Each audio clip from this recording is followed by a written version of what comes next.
This is ChangeMakers with Cathe Goar, finding the right solutions for the affordable housing community. Today's changemaker is Cathe Dykstra. She is the president and CEO of Family Scholar House, where she leads one of the country's most comprehensive models linking affordable housing, education, and long-term economic mobility. Under Cathe's leadership, Family Scholar House has grown to serve over 106,000 households across 48 states. Cathe, welcome to the show.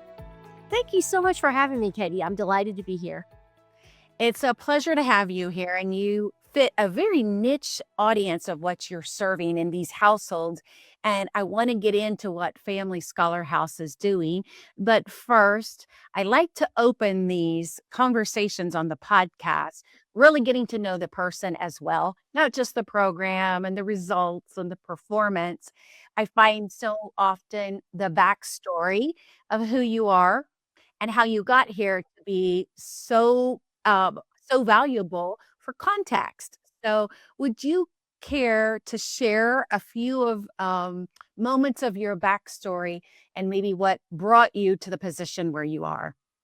So, a long time ago, I taught my daughter not to think of me as what I did. Like, not you are a doctor, but you are, you do that work. And I did that because I knew my career would change a lot based on my interests through time, and I never wanted her to feel like she'd lost who I was. And Mhm. so I've had one of those really nice crooked paths that get you from an education at Wake Forest, focused on economics, all the way to working in a domestic violence shelter, promoting home ownership and economic mobility for survivors, to being able to take on a very small nonprofit and then guide it to self sufficiency, have it be sustainable and scalable across the country. And that is really something that I enjoy. I think of myself more as a builder. I've often told my board that when we get to the point where what we need is somebody to monitor the thermostat, I'll help them find that person, but it isn't me. Um, and so, all of that to say, pretty much throughout my career, I've said yes and then try to figure it out, as opposed to saying no and then wishing I'd said yes. And that has ended up very well for me. That's a real skill set that people can pioneer something and not just maintain it. Is there something specific that you could reveal what it's like to have a comfort operating in that space?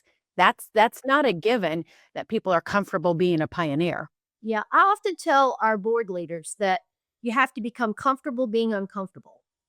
And and that's not good for everybody. There are people that are just like, "Woo, this is just way too much for me." But if you know that you're uncomfortable and likely everybody else in the situation that would be asked that question or asked to do something would also be uncomfortable, then there's a solidarity in that. And then you say, okay, well, if everybody is equally uncomfortable about this, what could I do that would advance it, even if that's just an inch? How do I get this an inch closer to the goal line? Um, Everybody's not a quarterback. Everybody's not the offensive lineman. You need both. And so who can get the challenges out of the way so that the person calling the play or running the play can score? I love that analogy. We're talking about your leadership, which naturally segues into Family Scholar House. Share for our listeners who are not familiar with what you do and where you are. Why don't you start us there?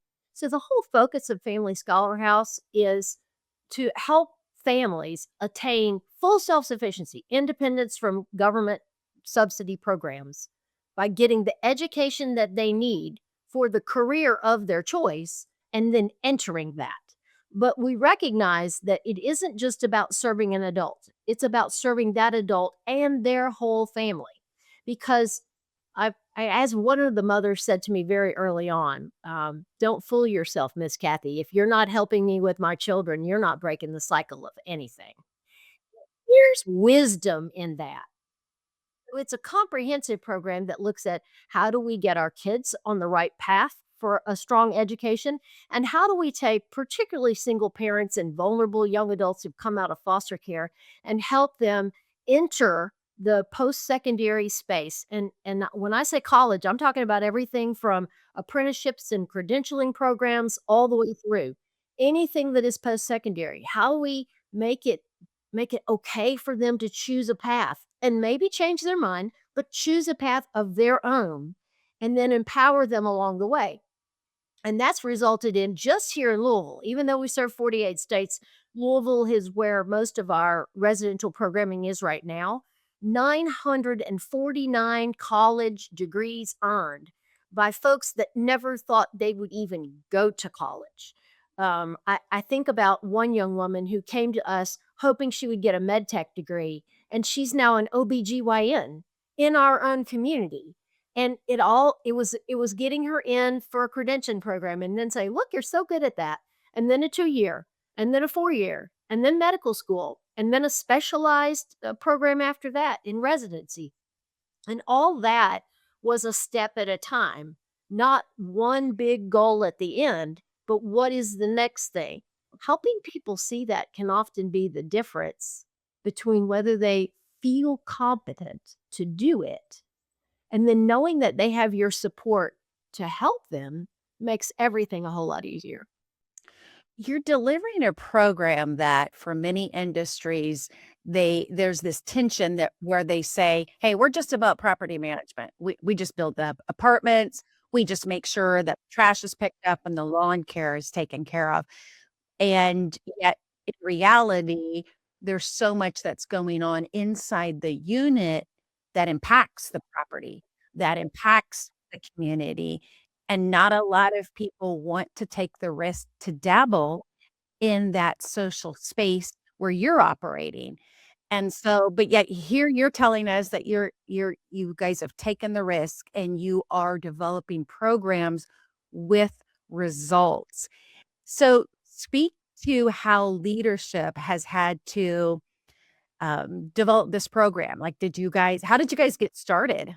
Well, let me say a couple of things about what you just said first, and one of them's going to be controversial. So I'll just preface that. The first thing is that some of those property owners that you just talked about, those property management companies and owners, actually contract with us to provide the resident services for the people that they care for because they know the outcomes are so much better when they have wraparound services. Now, here is what I believe, and I'm speaking on behalf of me and our organization. We have an affordable housing crisis across the country, but it isn't just about building more affordable housing. It's about using the affordable housing that we have more wisely. Affordable housing should be a pathway out of poverty, not a lifetime in it. It sh it should be a way for people to have economic mobility, not be kept in that housing for forever because they don't have any other opportunities. If you see it that way, then the services become a natural extension of the philosophy that affordable housing is an important step for building not just an individual and a family and a community, but building up our nation, providing employees for employers that want to hire quality candidates. And we've really lived in that space. And we are a national best practice. We are award winning across the nation, and we didn't think in the beginning, we didn't think anything we were doing was just all that special. We thought it was something everybody should be focused on. How do you help the people that live with you, that you care for, have a better life? And so we have to hire a unique blend of person to hit that leadership level because it isn't the traditional model. We spend a lot of time educating partners about how we're different and about the requirements of our program. And that has really been well embraced.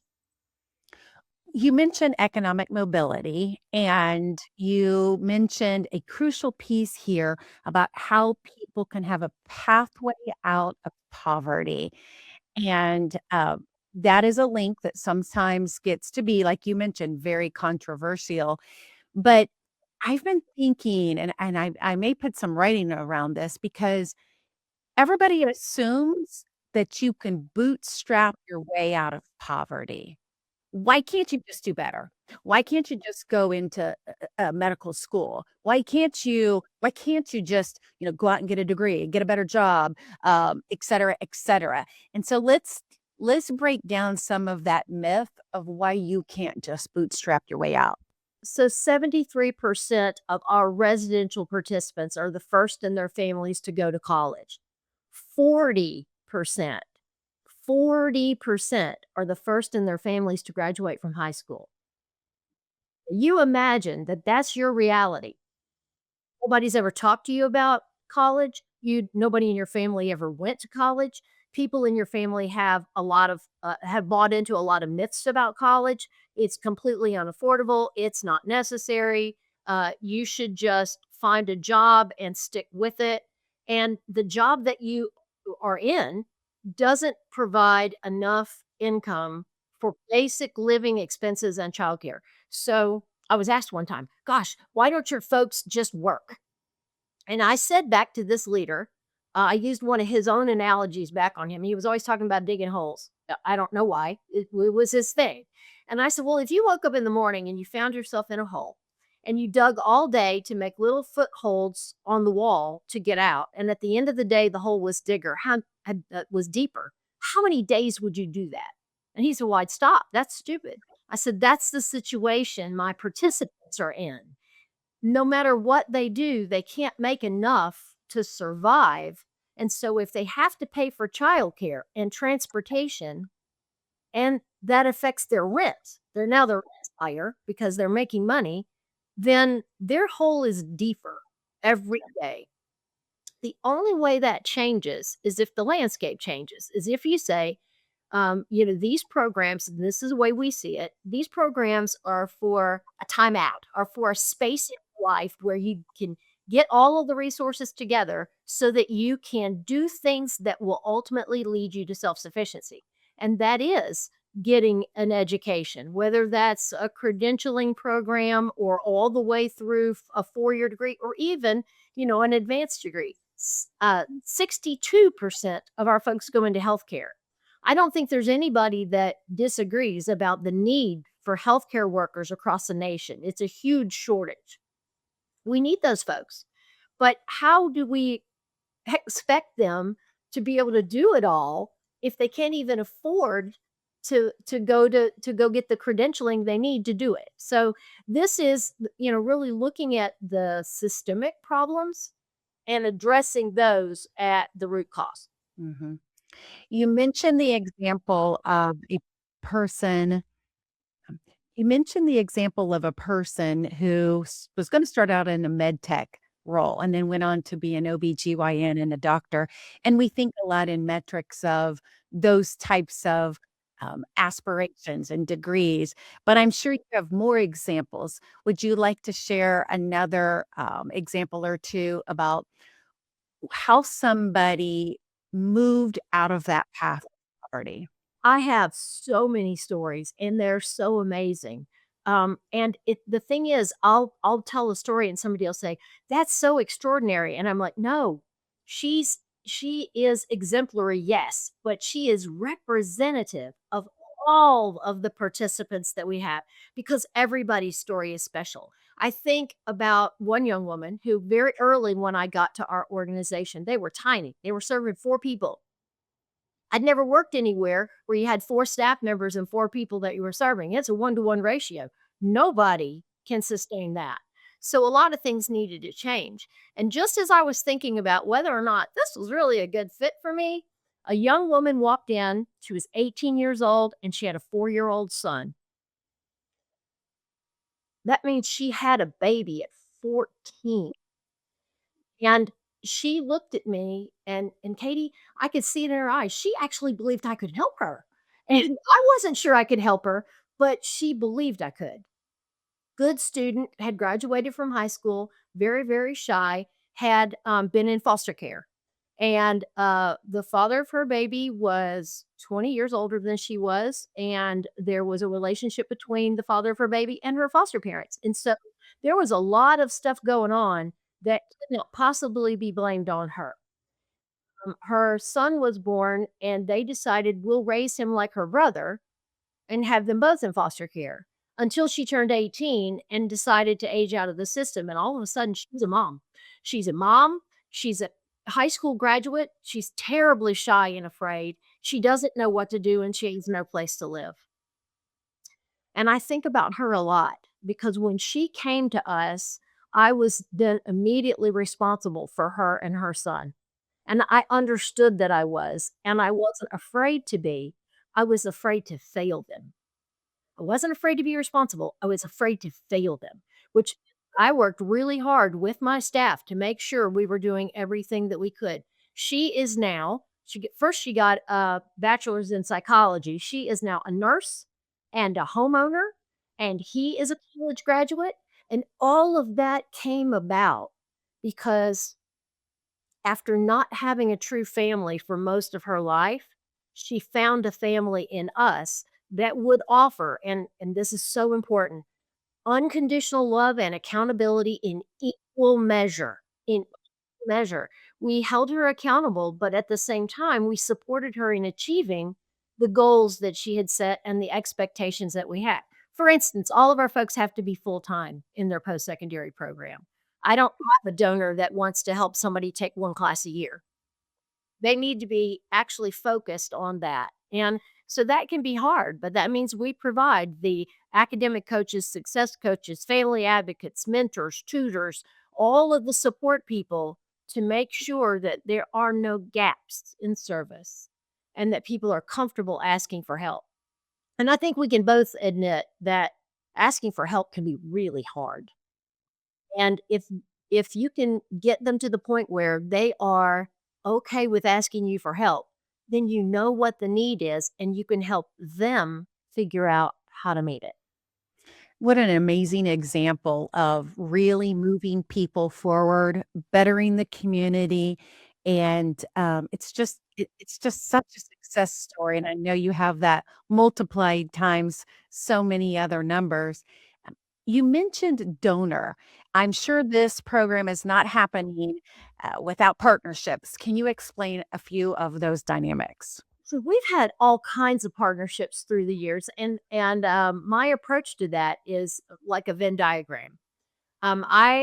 I think about the people that are the most natural partners, like we do the same sort of work. So all of the shelter system, um, uh, churches, colleges obviously benefit when their students that normally would stop out and drop out aren't stopping out and dropping out. They're getting all the way to the finish line.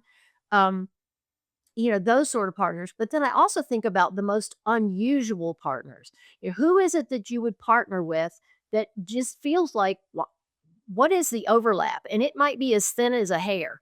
For instance, we work with employers, we work with other property owners, which you would think would be our competitors, and they're not. We work with Medicaid companies. So we're helping people come off of Medicaid, even as we're helping other people go on to Medicaid, creating a continuum and a path. And so when you look at it that way, there really isn't anybody we can't or don't partner with on some level in some area for some need. Mhm. There is an economic cost of trauma, and a lot of people try to put numbers to that, how much it costs society. But we also don't want to we wanna do it because we should do it, not because it costs society, quite frankly. We should do it because it's the right thing to do. But can you speak to some of that economic cost of trauma, and what does that mean, and how are you then, explaining that to some of your partners that you just mentioned? So we struggled so much to explain it, we wrote a white paper and put it on our website so that we could connect people to that information because some people want, a thimble's full, and some people want to understand where all the research came from. There is an economic cost. That cost is borne by all of us across society, and it's generational. So it's kind of an interesting thing to think about that PTSD can be inherited. You don't have to have experienced it to have experienced the PTSD of a parent, for instance. And in living in their world with their PTSD, it can affect a child. So we did a couple of things. One is we did the research. We started talking to folks. We got great, absolutely great response from our Kentucky legislators saying, "Okay, now I get it." Like, now I get it. Because before that, good heart, want to help people, but want to help people to a certain point. And now they understand, okay, the reason you do opioid abatement work, the reason that you focus on mental health, the reason that you do all these things, addressing all of the trauma and helping people develop coping skills is because it's the right thing to do. And there's a benefit to society from doing it. And that led, in part, to the development of our database. We built our own database. I tell you what, we looked everywhere for something that would meet our needs, and we had spreadsheets of where our spreadsheets were.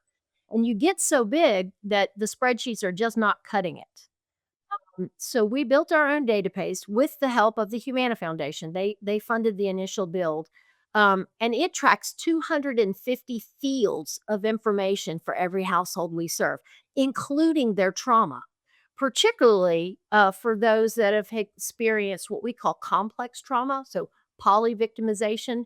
They've had a lot of different traumas, and in trauma, one plus one is greater than two. The more times you've been victimized, the more you see the world as a victim. And we want to switch that to seeing the world as a survivor. So we've done that work, and that database now has 122,000 households in it.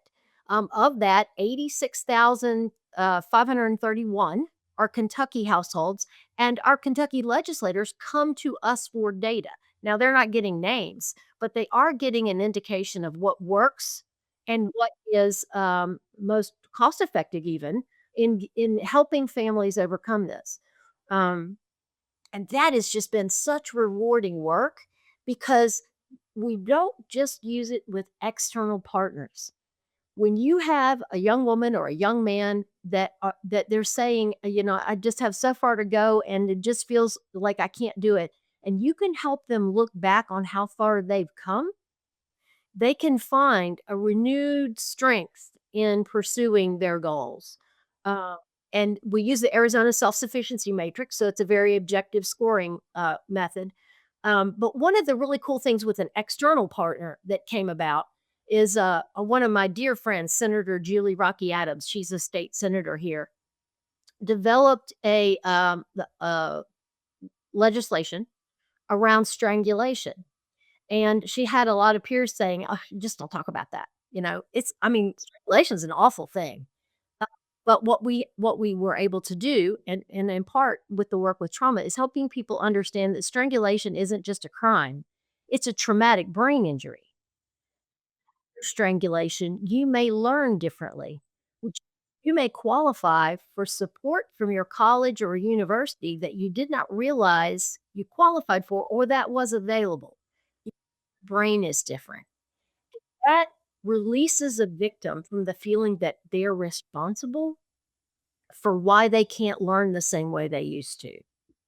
And to be able to do that together with community leaders and bring forth legislation that matters and help people feel good about what they've overcome and the path they're on, that's just the best work ever.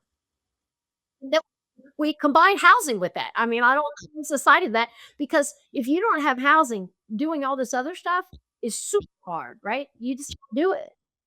We have so much to learn in this space as it relates to people, how we learn, how we move forward, how we improve lives of ourselves. And, this tension of, are we providing housing with just what we see on the outside, or are we doing more based upon what's going in the unit? I think that's what's so crucial about having you here to talk about how we can develop strategies, how we can develop programs to really move people forward at the same time while having that stable housing moment. Right. And, I think that often when people hear our story, they think, oh, I need to start all these programs. I'm not saying that. You may have community partners already in your community that can help you with some of these things. Partner with them. We work in other states. What I will work for other property owners. Look for people who could provide some of this. I'm not asking property managers to all of a sudden become social workers, but leverage social workers that are part of your ecosphere to support your residents in ways that benefit everybody. Mhm. So, 2 titles that I saw that you were, called a Chief Possibility Officer and Female Disruptor. You've actually been titled those.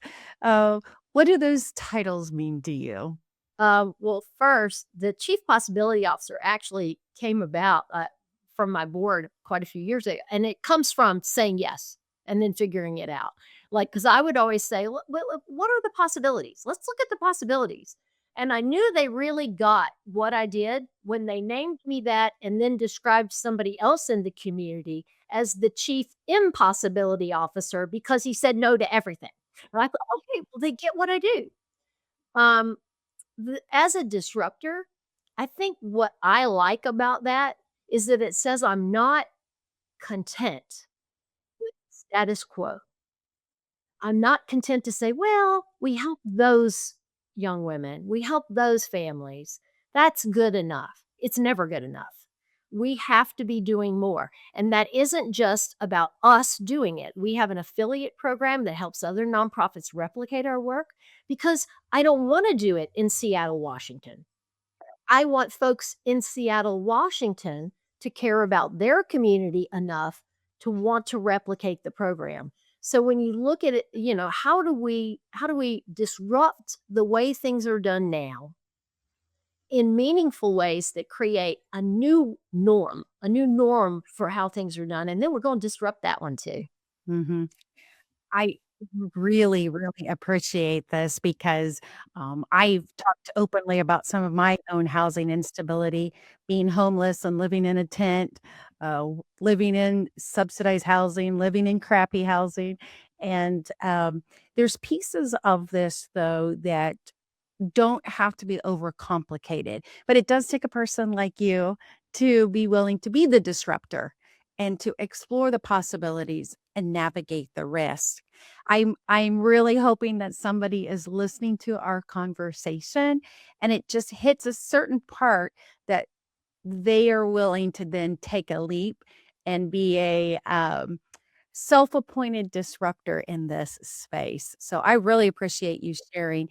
Before we close out, Cathe, is there anything else that you'd like to add to this conversation? Something maybe we missed or something you want to circle back to? One thing I do want to point out is we created our own parent company in 2022, really the very end of 2022, because there are so many other programs that are tangential to Family Scholar House. So, Family is the parent company.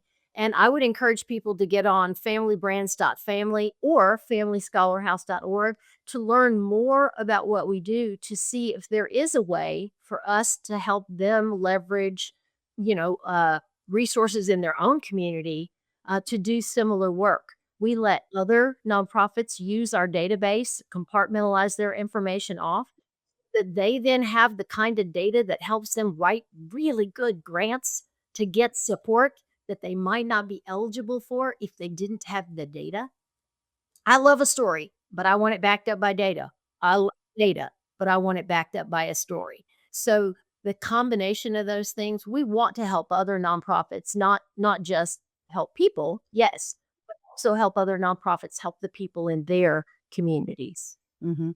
I can even envision you helping developers who are developing affordable housing and who want to put together a package to talk about holistic housing as well. So, yeah, you've got nonprofits, you've got developers, you have housing authorities. There's a lot of people in this space that can learn from what you guys have accomplished. I think there's a real lesson in here for HUD as well. Because if you look at how our use of vouchers uh, lead to a family never needing a voucher again, that is something that seems to be missing on a larger scale. How to use a voucher so that it never isn't needed by that family again.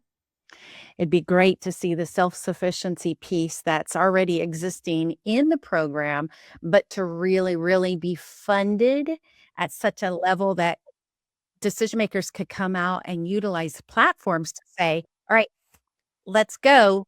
We want, whatever percentage of participation. We want 50% participation. We want 3-year goals, 5-year goals. But it's done in a balanced approach, not an arbitrary approach. It's done with the data. It's done understanding that people need to have space to achieve some of those metrics. Because we all make mistakes. Mhm. Making a mistake shouldn't end the opportunity. It should be a way for you to reset and go, I keep pushing for a HUD demonstration project to show across the country with us and our nonprofit affiliates the difference that is possible. Look at housing and support services together. Mhm. Yeah. I like the fact that it can be not forced self-sufficiency or not forced bootstrapping, but it can be collaborative responsiveness. And that's what you and your team are doing. Thank you. Thank you. I appreciate the opportunity to share, and I love your enthusiasm for our work. Thank you. It has been a pleasure. Once again, we have Cathe Dykstra, the president and CEO of the Family Scholar House, with us on the ChangeMakers podcast. Cathe, thank you for your time, and Godspeed to you and your team as you guys keep doing what you're doing. Thank you so much, Kate. It's been a pleasure. Thanks for listening to ChangeMakers with Cathe Goar. To find out more about Cathe, go to quadel.com. That's QUADEL.com. This has been a production of Forbes Books Radio.